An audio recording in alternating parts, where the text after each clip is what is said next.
நெஞ்சில் குடியிருக்கும் தோழா தோழிகளுக்கு இந்த பதிவுங்க. நம்ம விஜய் அண்ணாவோட ஃப்ரெண்டு சஞ்சய் வந்து பேட்டி எடுத்திருக்கிறாங்கங்க. அப்போ அங்கே கேட்குறவங்க கேட்குறாங்க, "என்ன சார் நீங்கள் போய் விஜயை பார்த்தீங்களா? விஜய்க்கு ஃபோன் கால் பண்ணீங்களான்னும்போது அதுக்கு சொல்லியிருக்கிறாரு, "நாங்கள் நேரில் போய் பார்க்கல. ஆனால் நாங்கள் ஃபோனில் பேசினோம். விஜய் நீ மனசளவில் ரொம்ப ஹர்ட் ஆகிக்கிறேன்னு எனக்கு நல்லாவே தெரியும். அதால் அங்கே என்ன நடந்ததுன்னு விஜய்க்கு மட்டும்தான் தெரியும். நம்ம எதுவும் தெரியாத பேசக்கூடாது. அப்புறம் நம்மளுக்கு மன கஷ்டமாக ஆகிடும்.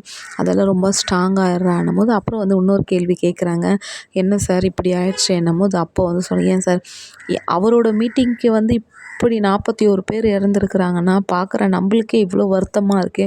விஜய் எப்படியெல்லாம் யோசிப்பான்?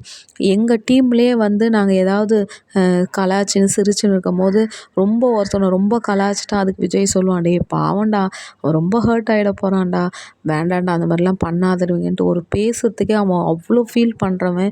இன்றைக்கி அவனோட டீமுக்கு வந்து அவனை பார்க்கணுன்ட்டு வந்தவங்க இன்றைக்கி 41 பேர் இல்லைன்னும்போது அப்போ விஜயோட மனநிலை எப்படி இருக்குன்னு நீங்கள் யோசிச்சு பாருங்கள்.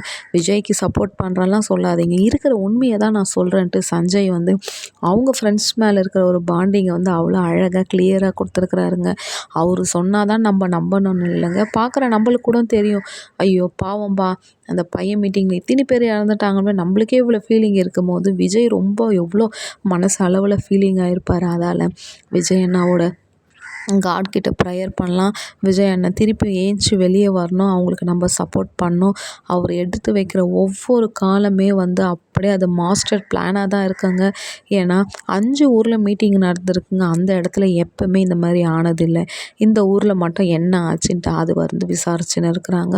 விஜய் அண்ணா பொறுமையாக இருக்கிறாருன்னா அதுக்கு ஏதோ ஒரு அர்த்தம் இருக்குதுன்ட்டு நான் நம்புகிறேங்க. பார்க்குறவங்க நீங்கள் நம்புறதா இருந்தால் விஜய் அண்ணாவை பிடிச்சவங்க வந்து லைக் பண்ணுங்கள், கமெண்ட் பண்ணுங்கள், கூட இருக்கிற பெல் பட்டன் அமுத்துங்க.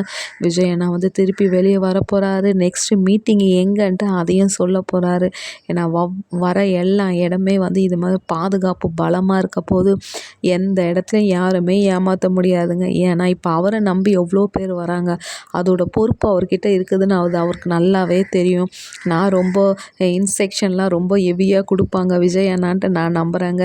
சப்போர்ட் பண்ணுங்கள். விஜய் அண்ணாக்கு லைக் பண்ணுங்கள்.